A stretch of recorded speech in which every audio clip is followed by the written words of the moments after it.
Je vous invite à prendre une petite cuillère et à goûter et à me faire parvenir vos remarques également. Pourtant, quand arrive le moment de comparer leur glace et une autre sans additifs, ils vont pouvoir se montrer fiers du résultat. Laquelle vous préférez? Celle avec stabilisant. Celle avec stabilisant aussi. Oui, pareil. On dirait une vraie crème glacée. D'accord. Pour eux, il n'y a pas photo. Et pour le consommateur non plus.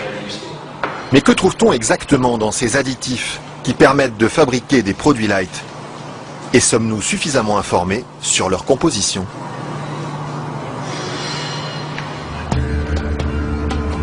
C'est à Vilvoorde, à quelques kilomètres de Bruxelles, que nous sommes allés chercher les réponses. Au bout de cette zone industrielle se cache une usine très discrète, filiale d'un des plus grands groupes chimiques européens. On y fabrique l'un des additifs les plus utilisés par l'industrie, le E441, plus couramment appelé gélatine. Et le responsable commercial de l'usine, Michel Vandenberg, n'est pas peu fier de nous montrer tout ce qu'on arrive à fabriquer avec son produit miracle. Alors je vais vous montrer quelques exemples des principales applications de la gélatine. On a naturellement le secteur alimentaire qui est l'application la plus importante au niveau mondial.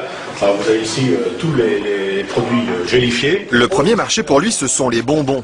Mais on trouve aussi sa gélatine dans des gélules pharmaceutiques, des pellicules photos et même des shampoings. Dites-moi, il y en a partout de produits finalement. Ben, ce serait pas mal qu'il y en ait partout. Mais pour ça, il faut produire toujours plus. Alors ici, l'usine tourne à plein régime. Et la fameuse gélatine de Michel Vandenberg, la voici qui sort, tout au bout de la chaîne.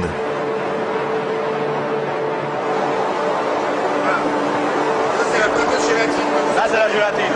Ce sont ces spaghettis qui collent aux doigts. Il faut à peu près 3 à 4 jours pour arriver jusqu'ici. De la préparation de la matière première jusqu'à le séchoir ici.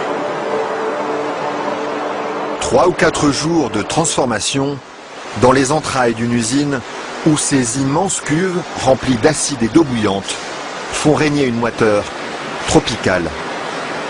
Et au milieu de cette atmosphère étouffante, il y a un détail qui frappe le visiteur et qui pénètre jusque dans les locaux les plus protégés de l'usine. C'est pourquoi ça? Ah, c'est les odeurs. Elles sont mauvaises ici? Dépend, ça dépend. Une odeur âcre, d'acide et de graisse brûlée qui flotte sur tout le site jusqu'à l'extérieur de l'usine. Et la raison de cette odeur, la voici. C'est la matière première avec laquelle on fabrique la gélatine. Ça c'est la matière première. Nous traitons donc la couenne, la peau de porc. D'accord. De la peau de porc qui arrive par palettes entières dans son usine. Une matière première qui ne lui coûte presque rien et qu'il achète dans toute l'Europe. Ceci vient de Hongrie. Ça vient de Hongrie, d'accord. Voilà. Et tous les jours, près de 150 tonnes de couenne de porc attendent dans ce hangar d'être dévorées par un monstre d'acier au nom évocateur, Dinosaurus.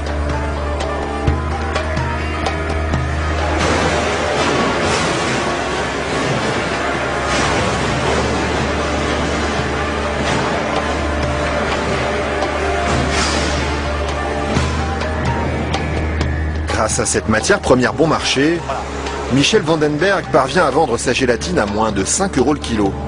Un prix défiant toute concurrence qui lui ouvre sans cesse de nouveaux marchés.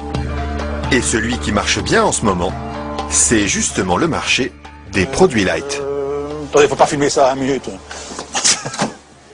Mais voilà, ceci, qui est un beurre allégé, 40%. Alors un fromage frais, 0% matière grasse. Et chez lui, on trouve même les plus grandes marques. Grasse. En marque Danone, taille fine.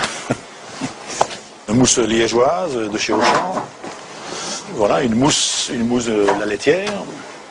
Alors un produit Weight Watcher, donc avec moins de matière grasse, donc pour stabiliser le produit, pour maintenir l'onctuosité des produits, on utilise la gélatine. Un produit que les industriels n'hésitent pas à utiliser en grande quantité. Le seul problème, c'est qu'ils oublient parfois de l'écrire sur les étiquettes. Quand on les regarde, on lit bien la mention gélatine, mais pas l'origine du produit. Ils mettent gélatine, mais ils disent pas quelle est l'origine de la gélatine. Pourquoi? Ils assument pas que ce soit fait à partir de porc. C'est quoi le problème qu'ils ont avec ça? Non, mais je veux dire... Non, parce que c'est un problème, c'est un sujet très sensible.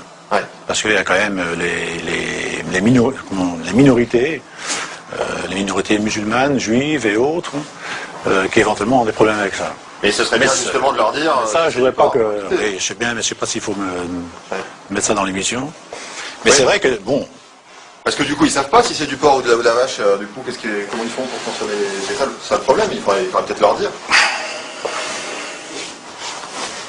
Une question qui laisse Michel Vandenberg sans voix et à laquelle aucune marque de l'agroalimentaire n'a souhaité répondre, malgré nos nombreuses sollicitations.